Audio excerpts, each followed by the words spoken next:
Hey, go.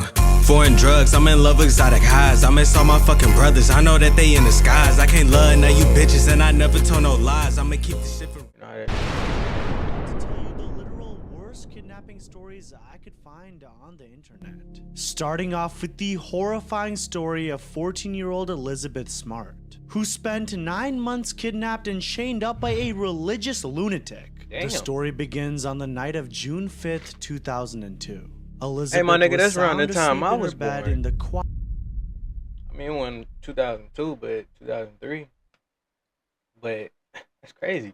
Rich neighborhood of Federal Heights in Salt Lake City, Utah. I swear. She shared her bedroom with her younger sister, Mary Catherine. The house was silent. The family was resting peacefully without a care in the world. Then a faint noise broke the quiet. A window in the girl's room was forced open and a shadow crawled inside. A man carrying a knife. Bro, this GTA 5 heist ass kidnapping.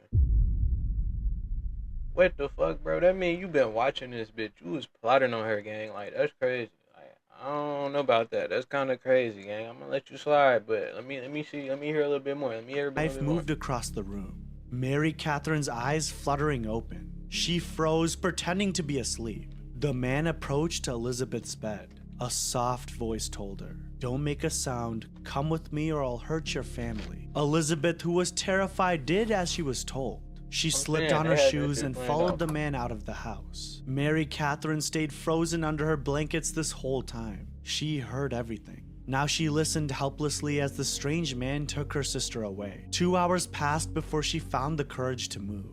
She ran to wake up her parents, her voice trembling as she told them, "Mom, Dad, someone took Elizabeth."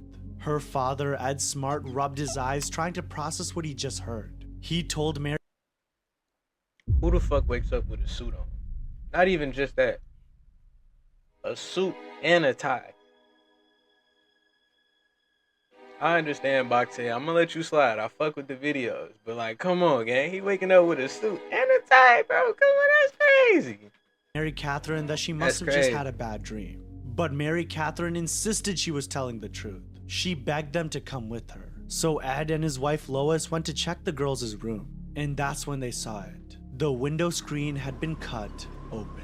They froze in complete fear. Time was slipping away. Lois grabbed the phone and called the police immediately. By the time the police arrived, over 30 people had flooded the house because of the commotion. And because of this, they were contaminating any potential evidence. The police questioned Mary Catherine, who described the man as having dark hair and hairy arms. She also told them that his voice sounded somewhat familiar. You just described a large portion of niggas.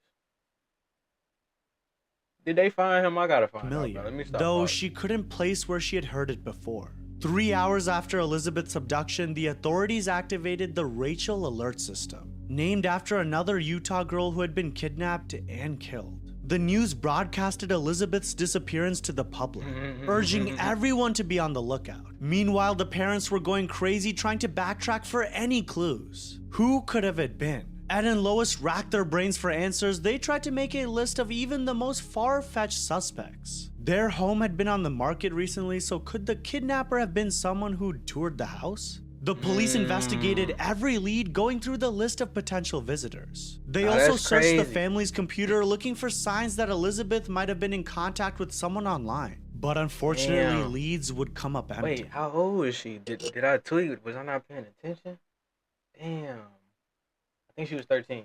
The next day, Ed and Lois Smart went on national TV. Ed's voice shook with emotion as he begged the kidnapper to bring his daughter home. Tears filled his eyes as he promised to do anything to ensure her safe return. Lois, holding back tears, spoke directly to her daughter. "Elizabeth, if you can hear us, we love you," is what she said. The nation watched as the Smarts poured their hearts out. Meanwhile, detectives knocked on doors across Federal Heights. Not a single neighbor had seen or heard anything unusual the night Elizabeth disappeared.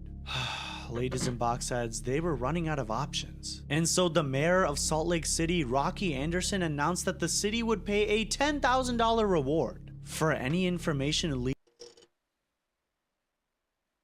I think he 100,000. leading to 50 Elizabeth's 100,000. safe return. But I The had to city move the was screen. alive with volunteers clicking. looking to help. But a day would pass and there was still no news. Then another, and then another. With each passing day, the stakes were getting higher. Within just a few days, the reward had skyrocketed to $250,000. Damn. And then that's where the search effort had just exploded. Okay. Nearly 1,200 volunteers searched the area, desperate to find any trace of the 20 missing years. girl. Dogs sniffed the ground in the Oh Red Butte Canyon. God. Airplanes droned overhead as 20 volunteer pilots searched from the skies. Elizabeth, Elizabeth, where are you? But nothing would turn up.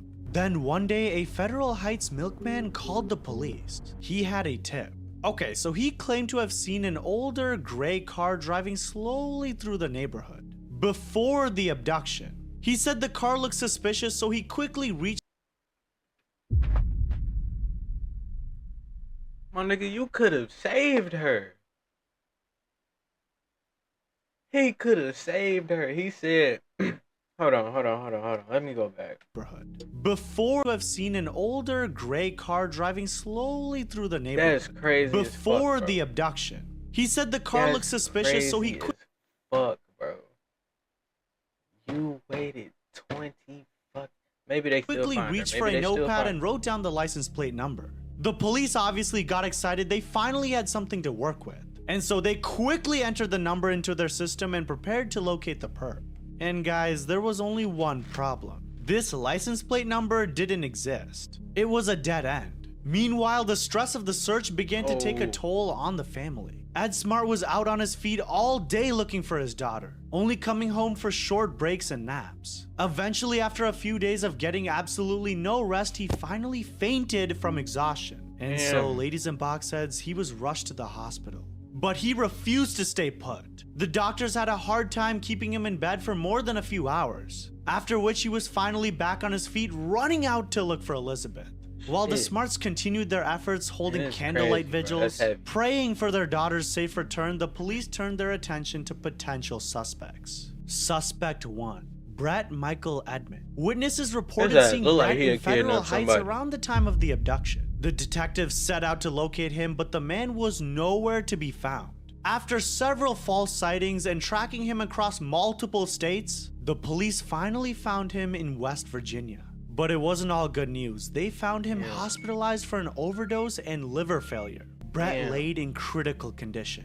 But luckily for everyone, he was alert enough to answer questions. The police conducted a thorough interview, but they had to clear him of any involvement because nothing suspicious came up. Suspect job. 2. With absolutely no new leads, the investigation turned to Richard Albert Ricci, a former handyman who had worked at the Smart home. Ricci had a grocery list of past offenses, including burglary, robbery, and even attempted murder. Ed Smart had hired Ricci the previous year, unaware of his past. Ricci had worked on the family's property in exchange His for ass an look like old Trevor Jeep. from GTA. When police questioned Ricci, he denied any involvement in Elizabeth's abduction. He also fully cooperated with the investigation. He didn't put up any fight.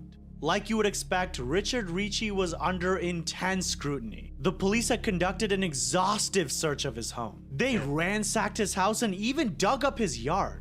He gave blood samples and he even sat through 26 hours of saying, interviews. he got He that- even surrendered that his PDF own file vehicle to the mustache, man. authorities. Despite their best efforts, nothing related to Elizabeth was found. And yet the authorities felt like there was something off with this guy. But then after, Richard Ricci was forced with theft and burglary. The charges came from incidents in the Federal Heights neighborhood, including one involving the Smart family's home. Ed Smart confronted Ricci about the alleged theft of the jewelry and a perfume bottle, hoping he was talking to the perpetrator. Somehow Ricci denied his involvement and the cops couldn't find anything on him, so they had to let him go. Then in August 2002, Ricci's story took a tragic turn. While in custody, Ricci suffered a brain aneurysm. He was rushed to the hospital where doctors performed an emergency surgery to remove a blood clot and reduce pressure on his brainstem. But ladies and box heads, it was way too late. Ricci's condition kept getting worse. He lost his ability to speak, then he lost his ability to breathe on his own. After several days spent in pain, his family made the decision to remove him from life support. Ricci's death was a Damn. huge blow to the investigation. I mean, he was the prime suspect, and with him gone, the case was back to square one.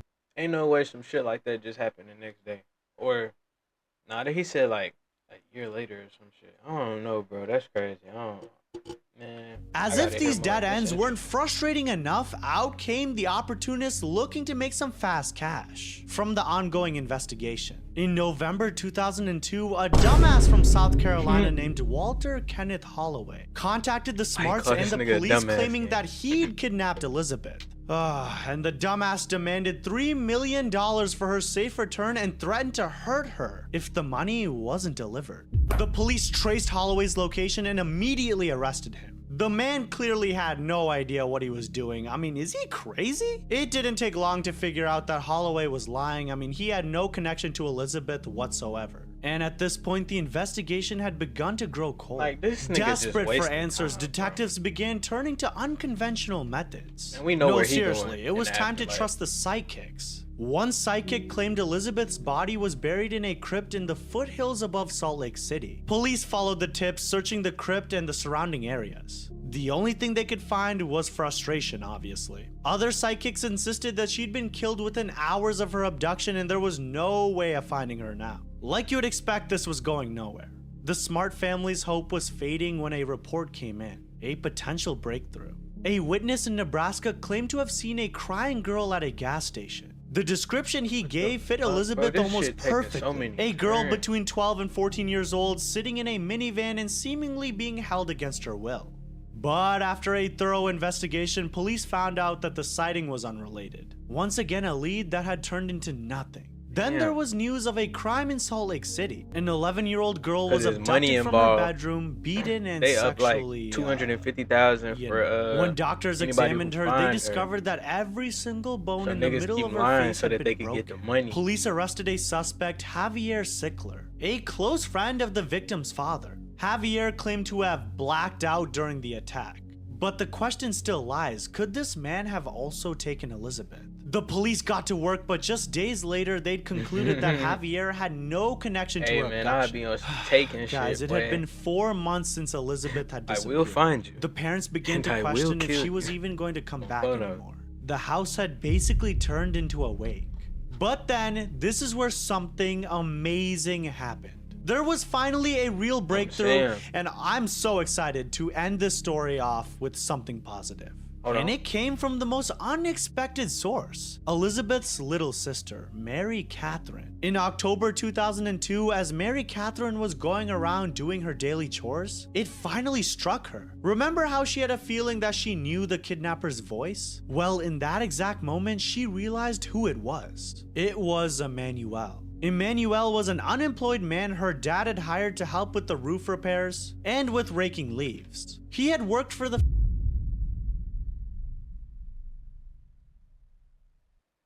Ain't no way. Ain't no way.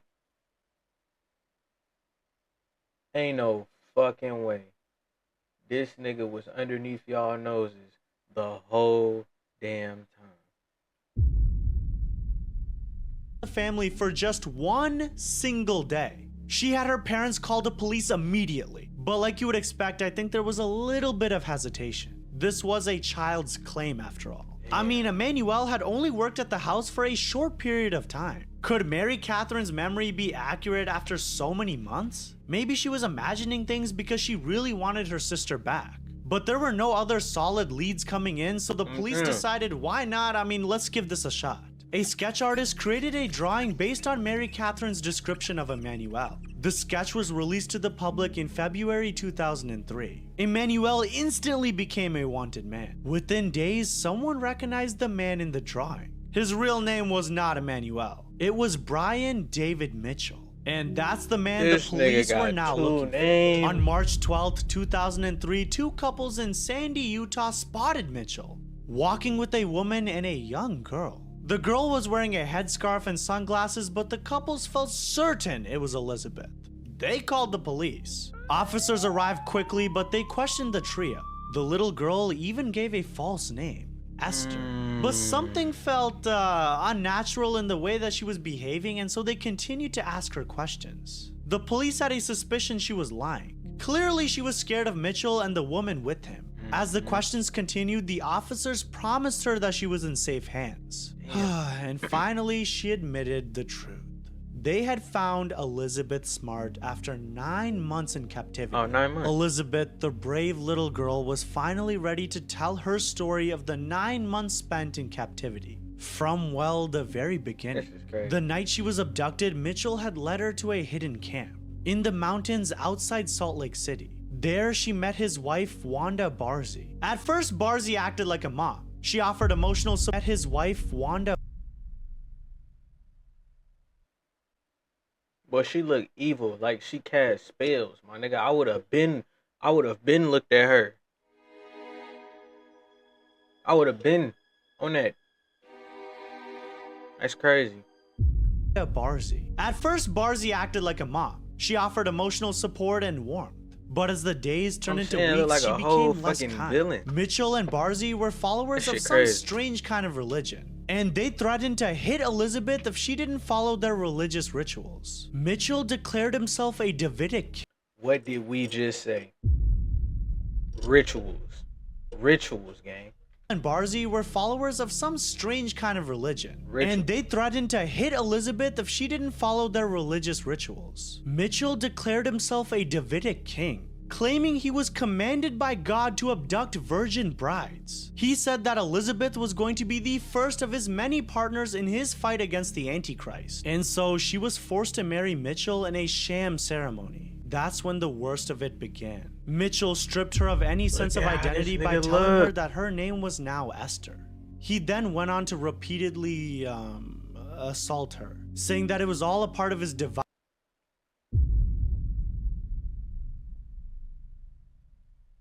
This nigga's like you, I hope.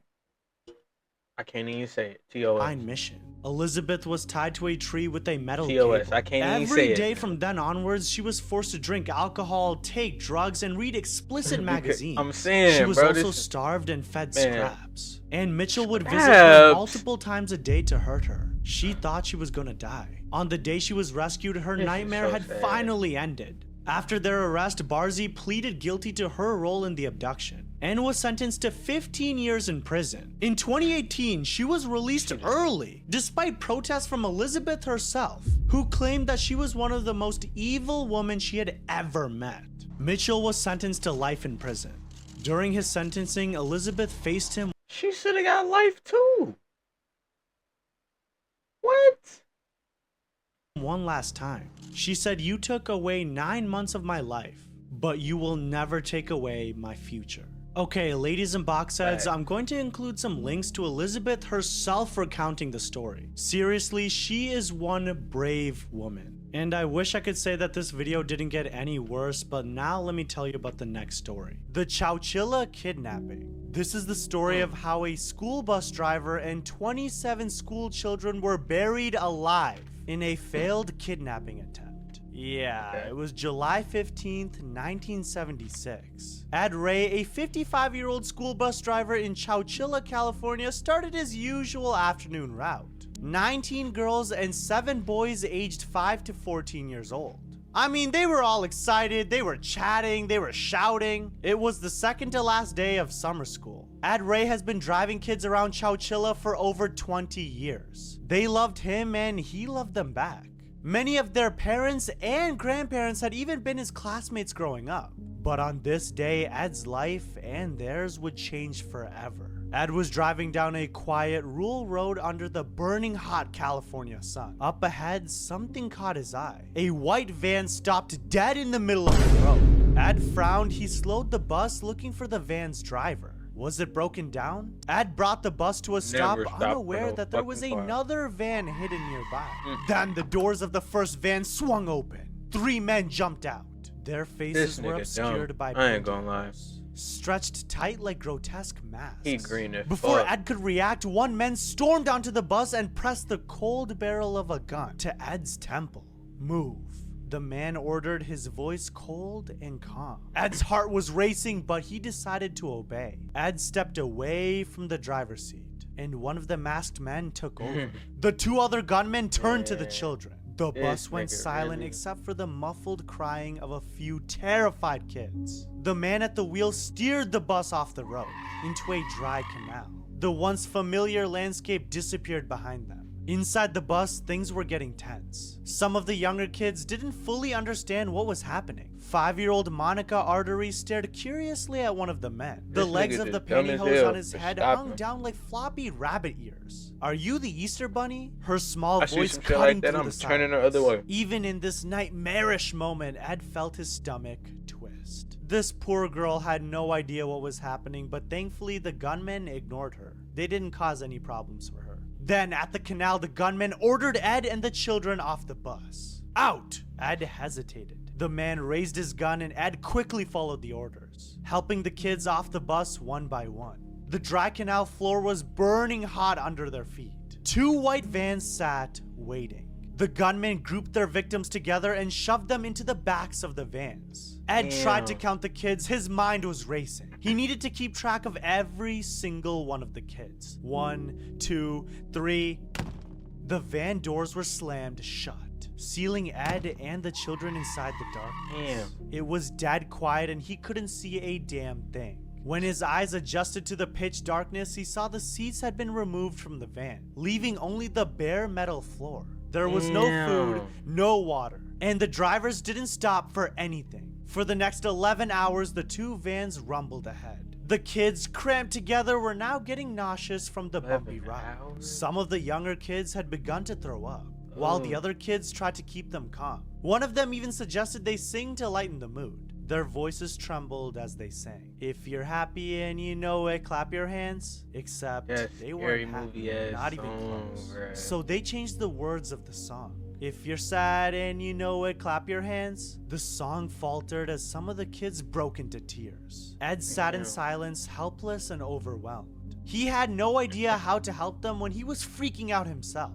He checked his watch over and over, marking the hours. It was 3:30 in the morning when the vans finally stopped. The doors opened and a harsh light flooded in. "Out!" The gunmen yanked the doors open and dragged their captives out, one by one. The group had been brought back to a rock quarry in Livermore, California, nearly 100 miles away from Chowchilla. Ed squinted, trying to make sense of what he was seeing. Under the faint glow of the quarry lights, something strange stood out. A van, but not just any van. This one was somehow buried underground, with only the roof and a small opening visible above the dirt. Ed began to wonder how someone could even have accomplished that. Then one of the gunmen shoved Ed forward, snapping him back to reality. "Name! Name! Name!" Another barked at the kids, forcing each one of them to say their names as they each handed over one piece of their clothing. The items were tossed into a pile. Ed's heart sank. Were they going to bury them alive? One by one, the kidnappers ordered the children down a ladder through the roof of the buried van. The older kids went first, helping the younger ones climb down into the darkness. Then it was Ed's turn. The space inside was cramped and dark. Dirty mattresses lined the floor along with a few jugs of water and boxes of food, if you could even call it that. Once everyone was inside, the kidnappers slammed a steel plate over the roof's opening. Ed felt his stomach drop. Then came the sound of dirt being shoveled. One scoop at a time, they were being buried alive. The younger kids start screaming. One child even fainted. Ed tried to calm them down, but his own panic was taking over. He took a deep breath, forcing himself to focus. But the walls of the van seemed to close in around them. Ed was fighting back tears in his own eyes. Ladies and boxheads, for the first time in his life, he wasn't sure if he could protect the kids he cared for so much. Buried underground in the pitch darkness of the van, Ed Ray stared at the steel roof above him. His heart was pounding. He was sure of one thing: the roof wouldn't hold out for too long. Dirt was piling on top of the steel plate and the weight was slowly starting to press inward. The air inside was hot and suffocating. Ed looked around at the terrified faces of the 26 children huddled in the buried van. They were crying, shivering, and clinging onto each other. Then, suddenly, 14-year-old Mike Marshall had suddenly stood up. It went quiet in the van, all eyes were on him. He looked like he had something to say. He took a deep breath, put on a brave voice, and then loudly announced to all the other kids that he wasn't going to just sit here and die without trying. Seeing this, Ed's own spirits were suddenly lifted. He had to believe he could get out of there for anything to happen. And so he quickly came up with a plan. Ed and Mike got to work. He told the older boys to help him gather the dirty mattresses scattered across the van. Together, they stacked the mattresses on top of one another, creating a makeshift tower that reached the roof. Ed held the stack steady as Mike climbed to the top. The kids below passed him wooden slats from the broken bed frames inside the van. "Push as hard as you can," Ed told him. Mike jammed the slats into the edges of the steel plate covering the roof, but the plate would not budge. Ed climbed up to help. He quickly realized that it was being weighed down by something extremely heavy. This something would later turn out to be 2 massive tractor batteries, weighing about 100 pounds each. The weight was crushing. Ed's arms were beginning to throb. He was getting tired. His muscles screamed in protest as he pushed against the plate with all of his strength. Sweat poured down his face. The kids below passed water up to him and Mike, trying to keep them from collapsing from the heat. For hours they pushed. The roof continued to sag further and further, the weight of the dirt pressing even closer. Then, just as hope was starting to fade, the plate shifted. Dirt spilled down into the van as Ed and Mike finally broke through. A gap appeared in the roof. Ed quickly lifted one of the older boys through the hole and told him to start clearing away the dirt. One by one, the children were lifted through the opening and out of the buried van. Finally, the last child climbed out and the older boys reached back down to pull Ed up. 16 hours after being buried alive, Ed and the children emerged into the early morning light. They were gasping for fresh air, trembling but still alive. The group stumbled toward a quarry guard shack near the Shadow Cliffs East Bay Regional Park. Inside, a very confused night watchman stared at the disheveled group. 26 children and 1 exhausted bus driver. What on earth happened? Ed told him to call the police immediately. "We were kidnapped." When police arrived, like you would imagine, they were stunned. Officers were quickly dispatched to the quarry, where they found the buried moving van. Peering inside, they saw the dirty mattresses, empty water jugs, and discarded food containers. The sight sent chills down their spines. Investigators immediately began piecing together the details. One thing was for sure clear. The kidnappers had to be people who had access to the quarry. The moving van had been carefully buried, and the operation would have taken significant time and effort. Their first lead was the quarry owner's son, 24-year-old Frederick Newhall Woods IV. Frederick was well known in the area. Police quickly learned that he spent an unusual amount of time at the quarry. Within days, they tracked down Frederick and his 2 accomplices, brothers James and Richard Schoenfeld. The trio was arrested, and that's when all the pieces of the puzzle started to fall into place. 3 perpetrators, all coming from rich families, but had somehow managed to fall into a lot of debt. Desperate for money, they came up with this horrifying plan. Kidnap a bus full of children and then demand a ransom. In custody, James explained their twisted logic. They needed multiple victims to get multiple millions. And they picked children because children are precious. The state would be willing to pay ransom for them. They don't fight back, they were just vulnerable. The trio had been inspired by a short story called The Day the Children Vanished by Hugh Pentecost. They had stumbled upon it in a book at the local library. Jackpot. Niggas The getting trio had ideas studied from the books, book gang. over and over to make sure they didn't miss anything. They thought they had just cracked the perfect crime. But when they finally went out to test it, their plan fell apart almost immediately. The kidnappers had planned to demand a $5 million ransom from the state. But as luck would have it, the phone lines at the Chowchilla Police Department were jammed with calls from worried parents. They just couldn't get through, so the kidnappers had decided to wait. By the time they saw the news, it was way too late. Ed Ray and the children had escaped and their faces were plastered all over national television. The dumbass trio's grand plan had failed. At trial, Frederick, James, and Richard all pleaded guilty to charges of kidnapping for ransom and robbery. They were sentenced to life in prison with the possibility of parole. Over the years, the kidnappers went in different directions. Richard Schoenfeld was paroled in 2012. James Schoenfeld followed in 2015. Frederick Woods, the dumbass fourth, considered the ringleader, remains in prison to this day. Okay, cool. That puts a smile on my face. Anyways, on August 22nd, 1976, just over 1 month after the escape, Chowchilla held a celebration for Ed Ray. The children and their families gathered to thank the man who had saved their lives. Although Ed Ray and the children survived, the trauma from this incident lasted for decades. And sadly, many of the children developed severe anxiety, panic attacks, and reoccurring nightmares. And look guys, I wish I could really say this was the craziest kidnapping I've ever heard of. But in this video right here, I talk about a victim who was held captive for— I ain't gonna lie. Let me copy that. I'm gonna add that to a playlist. We're gonna react to that another time. W fucking Alright, reaction. this first victim is— Let me just add this real quick. Go like that. Damn. W fucking reactions, man. That shit get crazy. I'm not even gonna lie to you. Nigga, I said what the fuck I said, man. Don't tell no child say nothing to me, bitch. That nigga can't even naked. Fuck you.